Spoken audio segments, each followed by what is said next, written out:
तो आज की क्लास में हम लोग पढ़ने जा रहे हैं विलयन की सांद्रता ज्ञात करने की विधियां। ठीक है ना? तो कौन सी विधियां पढ़ेंगे? विलयन की सांद्रता ज्ञात करने की विधियां।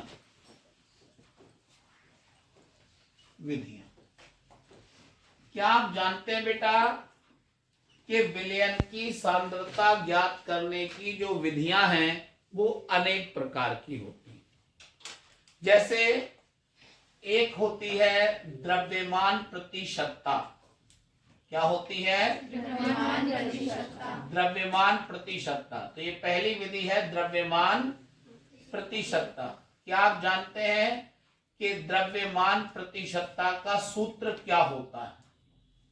तो बेटा द्रव्यमान प्रतिशतता बराबर होता है विलेय का भार बटे विलयन का भार, और ये जो विलयन का भार है वो भी हमें ग्राम में लेना है और गुणे हो जाता है 100। ऐसे ही दूसरी विधि कहलाती है आयतन प्रतिशतता। क्या कहलाती है? आयतन प्रतिशतता। क्या आप जानते हैं बेटा आयतन प्रतिशतता का सूत्र क्या होता है?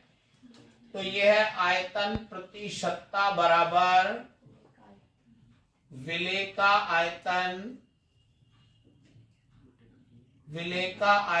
बटे विलयन का आयतन। लीटर में नहीं होता है, ये मिलीलीटर में ही लिया जाता है। यहाँ पर गुणे होगा 100। ठीक है ना? और तीसरी होता है बेटा इसमें प्रतिशतता। क्या आप जानते हैं बेटा प्रतिशतता का सूत्र क्या होता है? प्रतिशतता बराबर होता है विलेय के भागों की संख्या,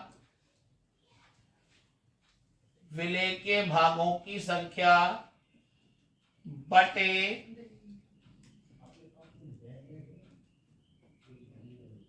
विलयन के भाग गुणे हो जाता है यहाँ पर भी 100।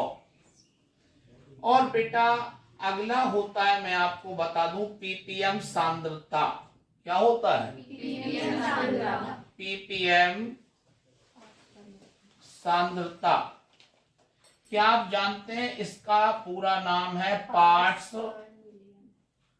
पर मिलियन सांद्रता। क्या होता है? पार्ट्स पर मिलियन सांद्रता। क्या आप जानते हैं मिलियन का मतलब क्या होता है?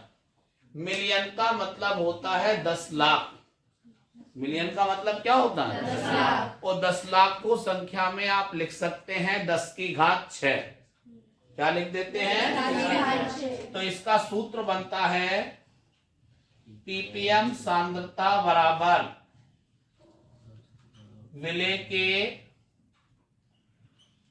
भागों की संख्या, विलेय के भागों की संख्या बटे विलयन के भाग गुणे हो जाएगा 10 लाख। 10 लाख माने 10 की घात 6। अच्छा, इसी सूत्र को हम द्रव्यमान के पदों में भी लिख सकते हैं। द्रव्यमान के पदों में भी कैसे? पीपीएम सांद्रता बराबर विलेय का भार बटे विलयन का भार और गुणे हो जाएगा 10 लाख। अच्छा, ये जो भार है ये भी ग्राम में रहेगा। और इसी सूत्र को अगर आप चाहें तो हम लोग बेटा आयतन के पदों में भी इसे लिख सकते हैं। कैसे? तो ये हो जाएगा विलेय का आयतन बटे हो जाता है विलयन का आयतन और गुणे में हो जाता है 10 लाख। तो ये हमने कुछ सांद्रताओं के अभी आपके सामने सूत्र लिख के बताए हैं और अब इन्हीं सूत्रों के आधार पर हम लोग इनकी परिभाषा लिखेंगे। परिभाषा को पहले समझते हैं फिर लिखवाएंगे आपको। तो द्रव्यमान प्रतिशतता की परिभाषा क्या बनेगी, पूरा कंसंट्रेशन स्ट्रॉन्ग तरीके से हम लोग लिखेंगे कि किसी विलयन के 100 ग्राम भार में उपस्थित विलय के भार को द्रव्यमान प्रतिशतता कहते हैं।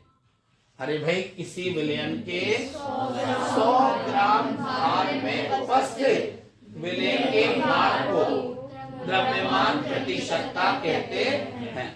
तो अगर कोई भी आपसे पूछता है द्रव्यमान प्रतिशतता क्या होती है, तो आपको बिल्कुल घबराना नहीं है, बहुत रिलैक्स होके बहुत आराम से आपको रिप्लाई करना है, आंसर देना है कि किसी विलयन के 100 ग्राम भार में उपस्थित विलय के भार को द्रव्यमान प्रतिशतता कहते हैं। ठीक है ना। द्रव्यमान प्रतिशतता का सूत्र क्या होता है, द्रव्यमान प्रतिशतता बराबर विलय का भार बटे विलयन का भार। विलय का भार बटे हो जाएगा विलयन का भार ग्राम में गुणे 100। समझे ना। अब हम लोग लिखेंगे इसके बाद आयतन प्रतिशतता की परिभाषा, बड़ी आसान परिभाषा।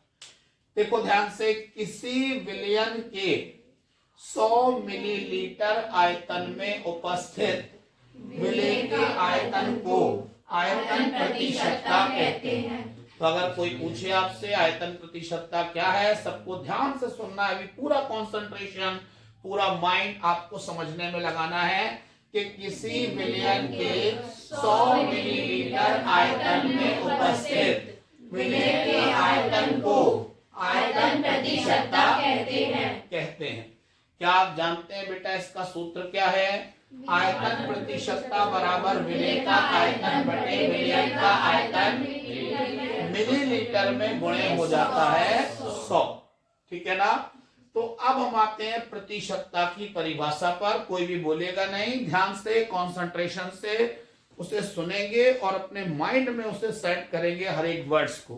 तो हमने बताया प्रतिशतता क्या होती है। तो किसी विलयन के 100 भागों में उपस्थित विलय के भागों की संख्या को प्रतिशतता कहते हैं।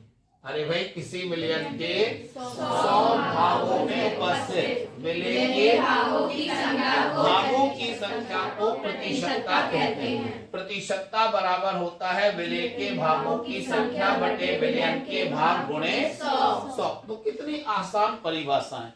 यानी अगर हमें सूत्र मालूम हो तो हम इनकी परिभाषा तो वैसे ही मन से बना के बोल देंगे, मन से बना के लिख सकते हैं।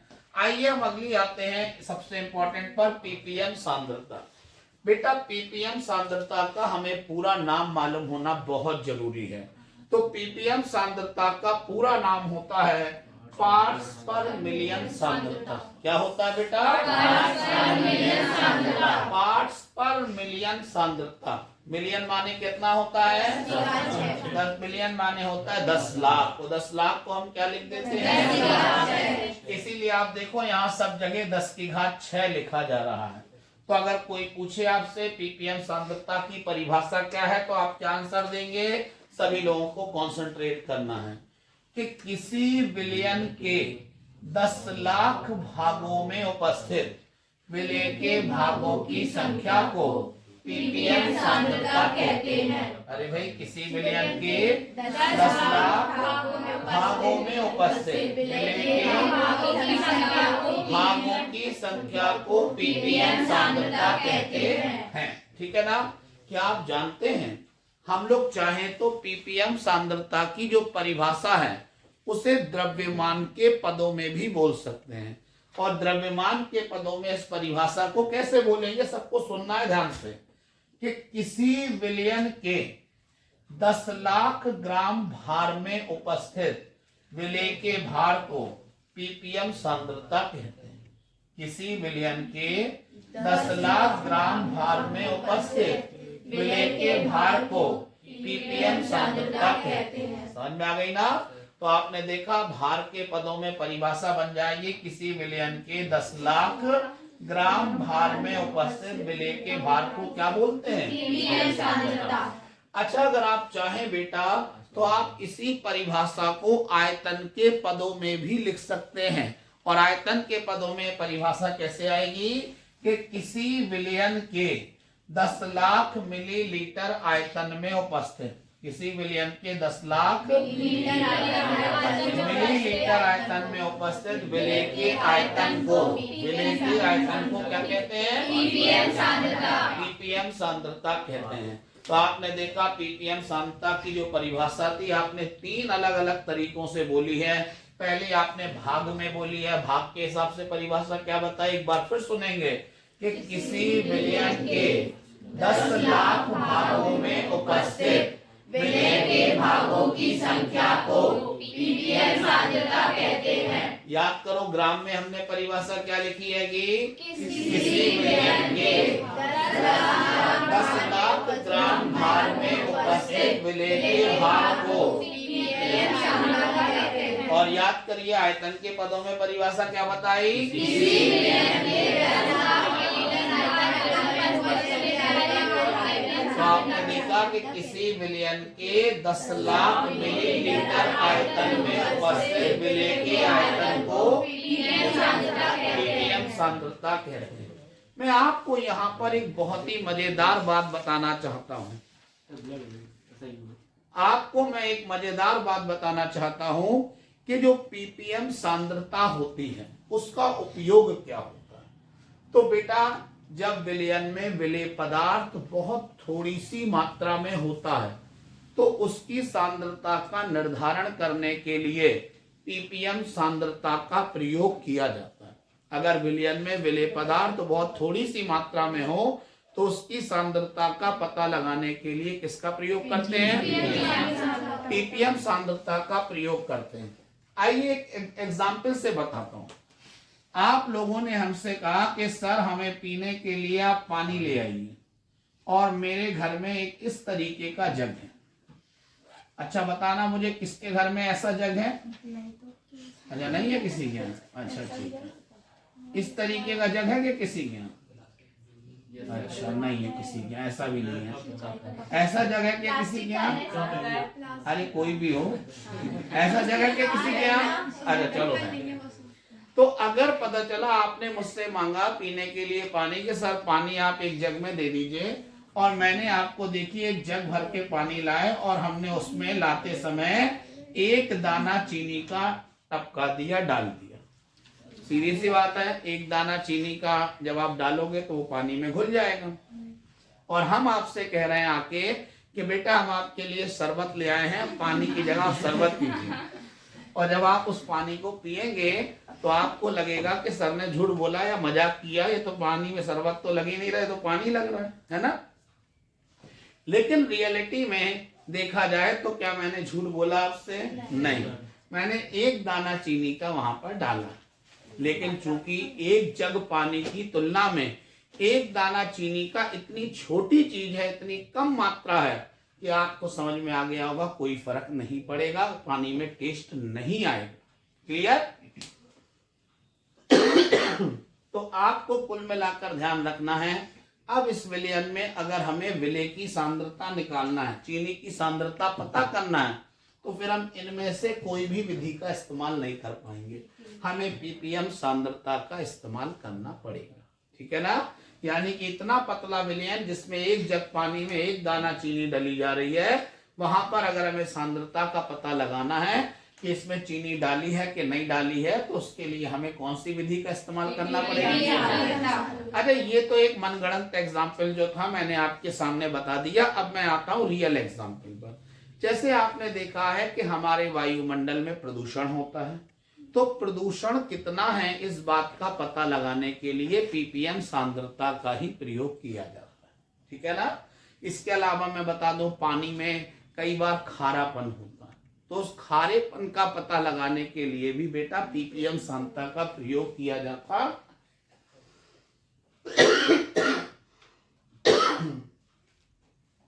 कोई दिक्कत तो नहीं किसी को? तो यानी पीपीएम सांद्रता का प्रयोग मुख्य रूप से कहाँ कहाँ कर रहे हैं हम लोग? हमने बताया कि पानी में जो खारापन होता है उसका पता लगाने के लिए वो कितनी मात्रा में है, पीपीएम सांद्रता का प्रयोग करते हैं। और वायुमंडल में प्रदूषण का पता लगाने के लिए कितनी मात्रा में प्रदूषण है, इस बात का पता लगाने के लिए भी पीपीएम सांद्रता का प्रयोग किया जाता है। कोई दिक्कत किसी को? सबको समझ में आ गया ना? चलिए पहले हम लोग इतना लिख लेते हैं। बेटा यहाँ पर आपको एक बात ये ध्यान रखना है कि कई बार क्या होता है कि हम लोग केमिस्ट्री को इतना ज्यादा रटने की कोशिश करते हैं कि उसे वर्ड टू वर्ड रट लेते हैं। उसका नुकसान ये हो जाता है कि अगर एक वर्ड भी आपका चेंज हो गया तो आपको लगता है ये तो मुझे आता ही नहीं है। समझ में आ रही ना? कि अगर एक शब्द भी बदल गया तो मुझे लगने लगता है कि ये तो मुझे आता नहीं है। तो आपको इस बार इंटर में अपने आप को इम्प्रूव करना है और ये जो वर्ड टू वर्ड रटना है उसको याद तो करना पड़ता है खैर केमिस्ट्री को, लेकिन उसको समझ के हमें याद करना चाहिए। जैसे मैं आपको एक एग्जांपल देता हूं, यहाँ पर एक हेडिंग डली है द्रव्यमान प्रतिशतता। एक्चुअली कई जगह बुकों में इसको अलग अलग नाम दिया गया है। अब द्रव्यमान की जगह कहीं पर आ जाती है हेडिंग भार प्रतिशतता, तो कई लोग तो इसी में कंफ्यूज हो जाते हैं, यार हमने तो द्रव्यमान प्रतिशतता पढ़ी थी, भार प्रतिशतता कहाँ से आ गई? अच्छा, इसी हेडिंग को कई बुक्स में नाम दिया जाता है भारात्मक प्रतिशतता। तो यार ये भारात्मक, हमने तो द्रव्यमान प्रतिशतता पढ़ी थी, भारात्मक कहाँ से आ गई, है ना? और कई बार जैसे जो आप आयतन प्रतिशतता दे रहे हैं इसका नाम बुक्स में दिया होता है आयतनात्मक प्रतिशतता। तो लो, तो हमने तो आयतन प्रतिशतता पढ़ी थी, ये कौन सी आ गई? आयतनात्मक आ गई हो। तो याद रखना हैगा कि ये सब एक ही बातें। खुद सोचो, द्रव्यमान का मतलब भार ही तो होता है, समझे ना? और भार को ही आप भारात्मक बोल देते हैं और स्टैंडर्ड हिंदी में अगर आ जाए तो कुल मिलाकर हमें शब्दों को ध्यान से सोच के ही डिसाइड करना चाहिए कि क्या हमें आ रहा है क्या नहीं आ रहा है, एकदम वर्ड टू वर्ड नहीं। ठीक है? अच्छा, अब हम आपको इसके बाद इन विधियों के बाद नेक्स्ट हेडिंग आपको एक्सप्लेन करने जा रहे हैं जिसका नाम है मोलरता। क्या पढ़ाने जा रहा हूँ? क्या आप जानते हैं मोलरता का सूत्र क्या होता है? मोलरता बराबर होता है सूत्र विलेय के मोलों की संख्या, विलेय के मोलों की संख्या बटे हो जाता है विलयन का आयतन लीटर में। विलयन का आयतन किस में आ जाएगा? यहाँ लीटर में लेना आयतन। और अब मैं आपको बता दूं कि ये जो परिभाषा है यहाँ पर, सॉरी ये जो फॉर्मूला है इसमें आप देखें कहीं पर भी कोई संख्या नहीं लिखी।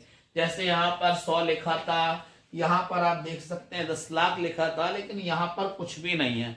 और जहाँ कुछ भी नहीं होता वहां आप 1 मान सकते हो। क्या मान सकते हो? 1। और क्योंकि अगर हमने यहाँ 1 मान लिया तो हमारी परिभाषा बन जाएगी। तो अब कोई बोलेगा नहीं, सबको सुनना है, कोई एक भी वर्ड नहीं बोलेगा। पहले आप लोग बहुत ही कॉन्सेंट्रेशन से डेफिनेशन को सुने। हम लोग परिभाषा लिखेंगे मोलरता की कि किसी विलयन के 1 लीटर आयतन में उपस्थित विलेय के मोलों की संख्या को मोलरता कहते हैं। किसी विलयन के 1 लीटर आयतन में उपस्थित विलेय के मोलों की संख्या को मोलरता कहते हैं। आपको याद रखना है कि मोलरता को हम कैपिटल एम से प्रदर्शित करते हैं और जो मोलरता है इसका मात्रक होता है बेटा मोल प्रति लीटर। मोलरता का मात्रक होता है मोल प्रति लीटर। तो आपने देखा मोलरता की परिभाषा बहुत ही आसान है, काफी इंपॉर्टेंट है, एग्जाम में अक्सर आती रहती है मोलरता की परिभाषा। तो किसी विलयन के 1 लीटर आयतन में उपस्थित विलेय के मोलों की संख्या को हम क्या बोलते हैं? मोलरता कहते हैं। इसे कैपिटल एम से प्रदर्शित करते हैं और इसका मात्रक क्या होता है? मोल प्रति लीटर होता है। बेटा क्या आप जानते हैं हम चाहें तो मोलरता की जगह यहाँ क्या लिख सकते हैं? इसी फॉर्मूले को थोड़ा सा हम लोग सॉल्व करते हैं। यहाँ देखो विलेय के मोलों की संख्या लिखी हुई है, हम विलेय के मोलों की संख्या की जगह लिख सकते हैं बेटा विलेय का भार बटे विलेय का अणु। क्या लिख सकते हैं? तो विलेय के मोलों की संख्या की जगह मैंने लिख दिया विलेय का भार बटे में क्या लिख दिया? विलेय का अणु भार। तो हमने ये लिख दिया विलेय का अणुभार। अब हम लोग यहाँ अपॉन लगाएंगे।